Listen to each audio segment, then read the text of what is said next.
Report writing में अच्छा score करने के लिए सबसे पहला पॉइंट क्या है कि आप इंफॉर्मेशन जो है वो फैक्चुअली लिख रहे हो। ऐसे में जिस तरह से आप कंसेप्चुअली भी बात करते हो, लॉजिकली बात करते हो, वो रिपोर्ट में एक्सपेक्टेड है।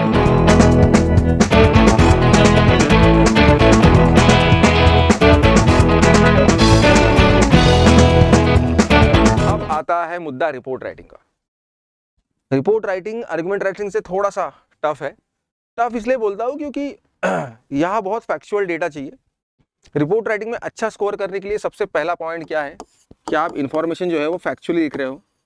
ऐसे में जिस तरह से आप कंसेप्चुअली भी बात करते हो, लॉजिकली बात करते हो, वो रिपोर्ट में एक्सपेक्टेड नहीं है।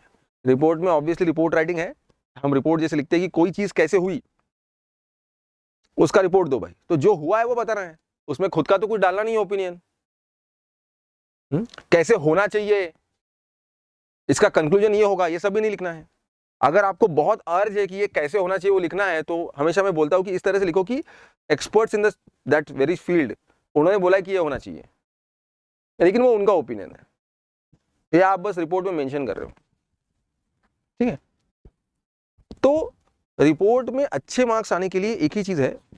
सबसे पहली चीज तो ये है कि जो एसे और आर्गुमेंट के सेशंस आपने देखे हैं वो फॉलो करके उस तरीके का एसे और आर्गुमेंट आपने लिखा, तो वैसे भी वो आपका रिपोर्ट को अच्छे मार्क्स देगा। क्यों?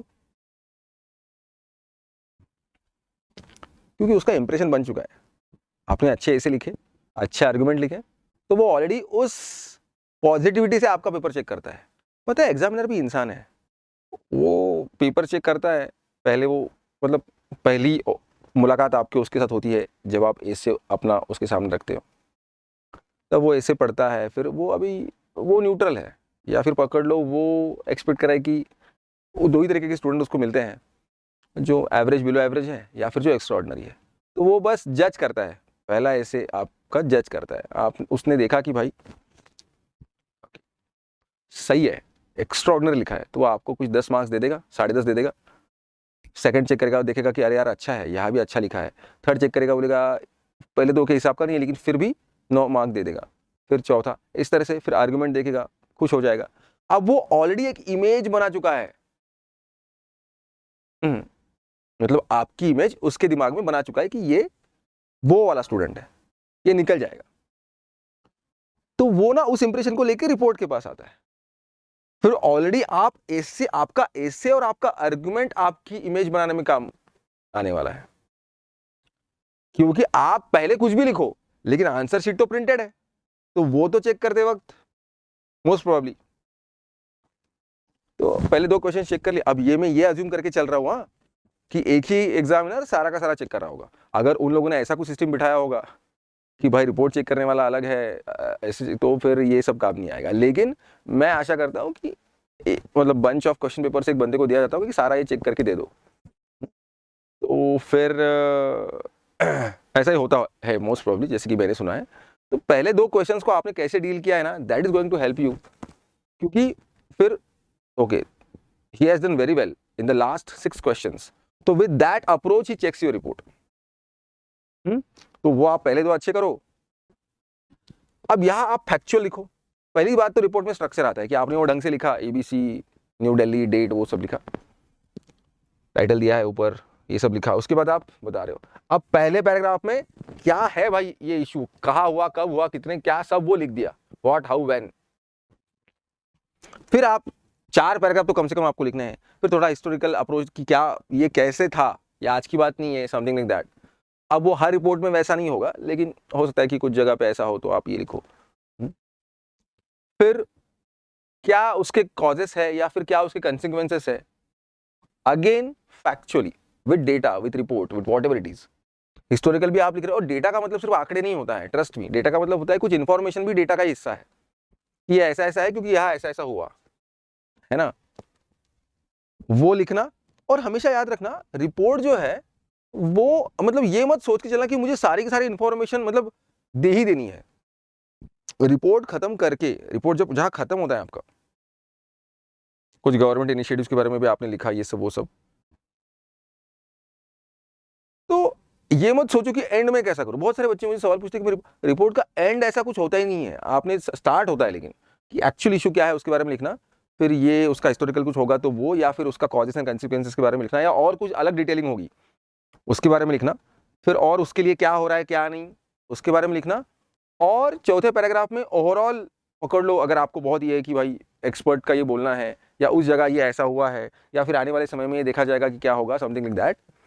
लेकिन ये मत सोचो कि सर मैं इसका एंड कैसे करूं। उसका एंड एब्रप्टली हुआ तो भी कोई दिक्कत नहीं है, क्योंकि जो पढ़ने वाला है उसको अगर ये भी लग रहा है ना कि यार मतलब वो पढ़े और उसको लगे अरे यार और चाहिए था मुझे, कोई बात नहीं, आप ढूंढो। फिर मेरा काम था कि वो व्हाट व्हेन हाउ और व्हाई, ठीक है, और फिर थोड़ा कॉजेस एंड कंसिक्वेंसेस के बारे में थोड़ा, मैं यूपीएससी वाला रिपोर्टर हूं तो थोड़ा ऊपर के लेवल पे बात करता हूँ। सिर्फ कब क्या कैसे हुआ उतना बोल के मैं रुकता नहीं हूँ।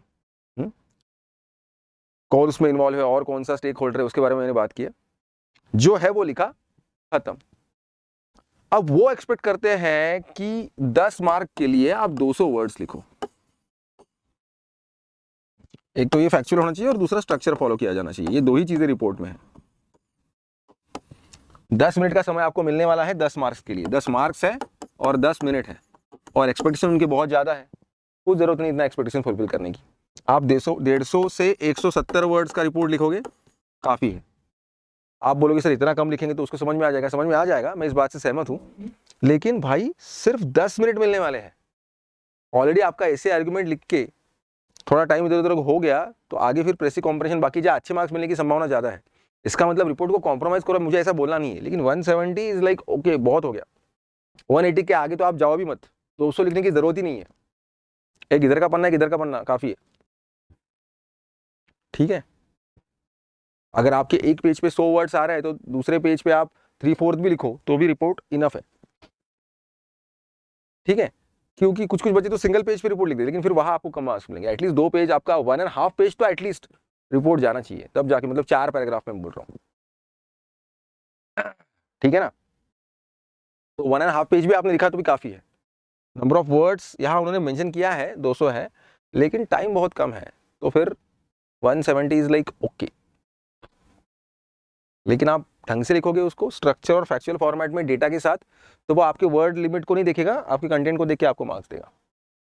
तो it is absolutely possible to score. देखो ये आपको बिना मतलब का मैं कुछ ये नहीं बताऊंगा, देखो 5 भी आपको मिलते ना बहुत बड़ी बात है, और उसके लिए आपको स्ट्रक्चर फॉलो करना है, फैक्चुअल इन्फॉर्मेशन का हाथ नहीं छोड़ना है बिल्कुल भी।